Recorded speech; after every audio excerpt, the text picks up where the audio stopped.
Before that, 2 years before that, she was diagnosed in the Philippines. Medyo nahirapan silang ma-diagnose.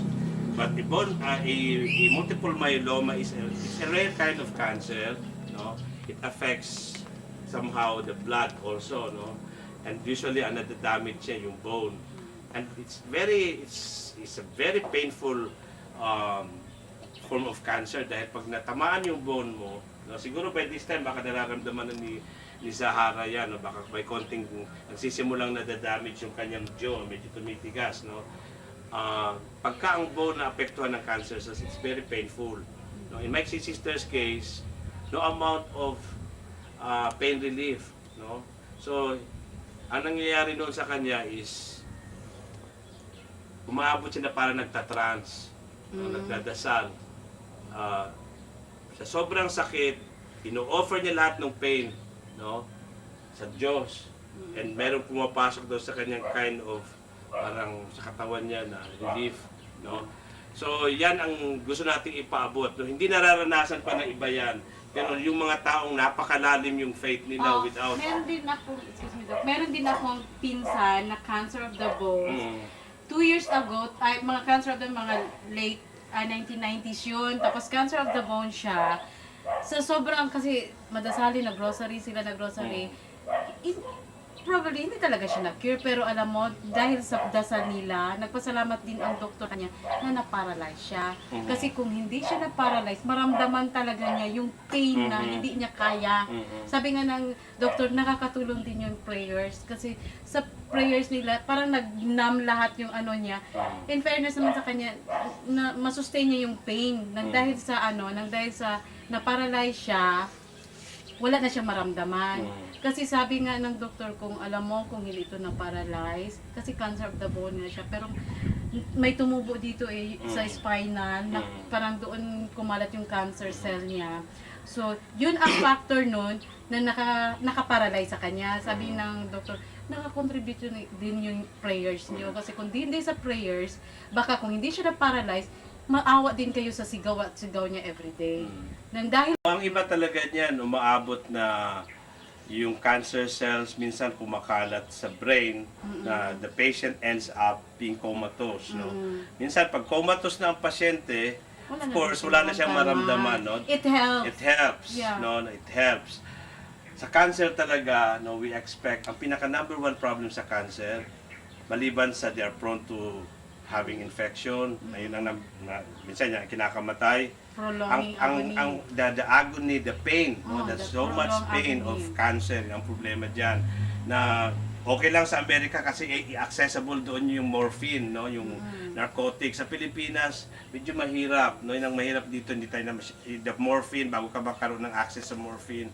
Mahirap. Binibigay naman. Medyo mahirap, Binibigay. no, binibigay. Pag hindi na, pag kailangan na, kasi naaawa na din sila sa pasyente. Yung pasyente ko, cancer of the bones, binibigyan naman ng morphine. Kaso lang, parang nakasyabo din siya pag after na-take niya yun. Wala siyang tulog. Kaya nga sinishare natin kay Jahara to, no, dahil aabot later on na ngayon medyo okay pa, nagre-respond, no, ng ordinaryong pain reliever, may phenomic acid or diclofenac. Pero eventually, kung hindi natin Morphine na din makontrol yan. yung spread ng cancer at kumalat sa bone, no, mapapasigaw ka sa sakit. So inuunahan ka na namin na ma-develop yung sinasabi natin parang meditation yan, no? When you, like as I've said, kanina sabi ko parang trance, no? Or sabihin natin yung prayer, no, malalim to na sustain the pagdadasal. pain. Yun sa agony ng sa agony ng sakit mo. Of course, ako kasi alam naman na ating mga televiewers that I'm a devout Catholic, no. Gusto ko lang ipaabot sa atin na kami, nung sister ko, nung nagkakasakit siya, meron tayong mga ritual, sabihin na ng ibang tao, ritual natin, or to us, it's a form of prayer, no? The Holy Rosary, no? Yung nakita ko dun sa sister ko nung araw, hawak-hawak niya, no? Suot-suot niya yung rosary, hawak-hawak niya. And then, during her free time, no, habang nasa state siya of and after chemo, or let's say, gumagaling siya, nakahilera na yung mga, marami tayo sa Catholics kasi ng mga pamphlets ng mga devotions, di ba? No? Nakakatulong sa kanya 'yon. Sustain that pain. Yeah. Oo, alam niyo, nakakatulong yun. Para my parang sister tulungan was ka a ba na devout Lord, Catholic, no, help but me she sustain the pain. this is very interesting also to share. Before she passed away, she went to church, she received the Holy Communion. Despite na nagdudugo na yung kanyang ilong, when she came back home, kasi naglalakad lang siya, nabuwal siya actually sa kalsada eh. Nabuwal siya sa kalsada and she was brought to the emergency room.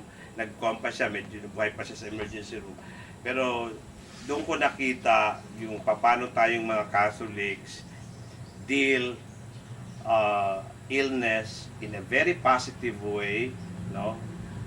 I don't know, I cannot speak for any other religion, pero as Catholics, doon ko nakita na this is the right faith, especially when we deal with illness, when we deal with cancer, because meron tayong pinangahawakan. Ang isang devout Catholic, no, hindi tayo bumibigay, no? We have the rosary to cling on. We have those prayers of devotions, no?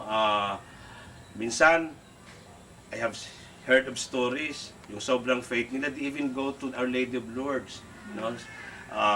Ang pagbalik nila, they are healed of cancer. Ang dami, yung si Saint Peregrine, no? The patron saint of cancer, cancer patients, no? Ito mga ito, no? Our belief in the saints, wala to sa ibang religion, no? Pero sa personally and as a medical doctor, no, nakakatutulong yung ating belief that there is such a patron saint for cancer patients. There is such a Blessed Virgin Mary as a mother, as our mother na pwede nating lapitan, no?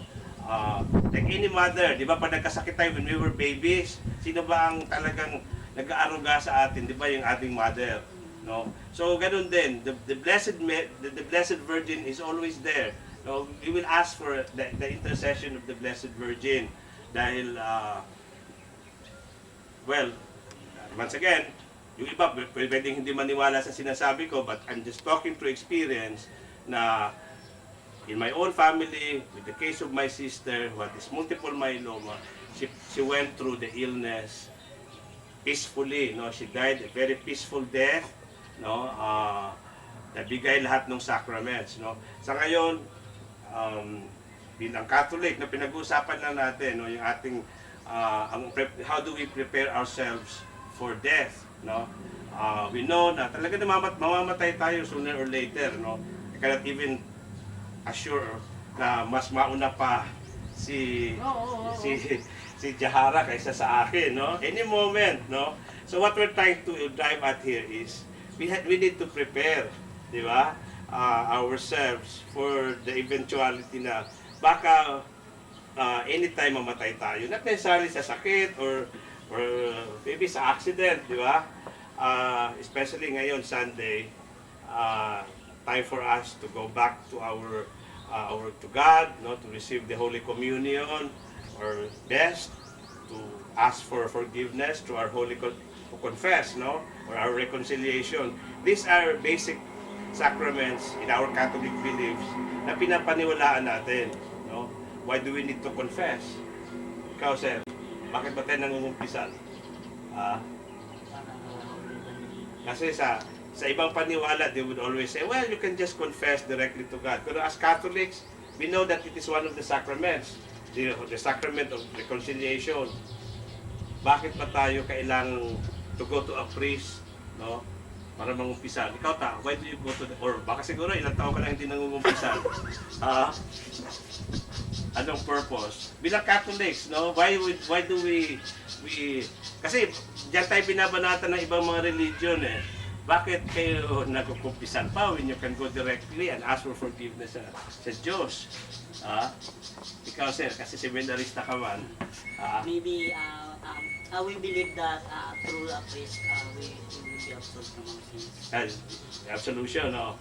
Pero sa akin bilang medical doctor, I can look at it, no, more than that, no, sa level ng therapy, no, it's a form of therapy because you are able to open up, no, may lalabas mo in a very private way, no, yung guilt feelings mo. Because as I've said, pag nag-build up yung guilt feelings sa katawan natin, hindi natin na ilalabas. Of course, kung may kaibigan kang matalik, pwede mo kwentuhan, okay yun. But there are people, wala talaga, no, the priest is the best the best person to open up, ilabas mo yung guilt feelings mo, ma-unload ka, no? Ma-unload ka diyan, it is healthy, no?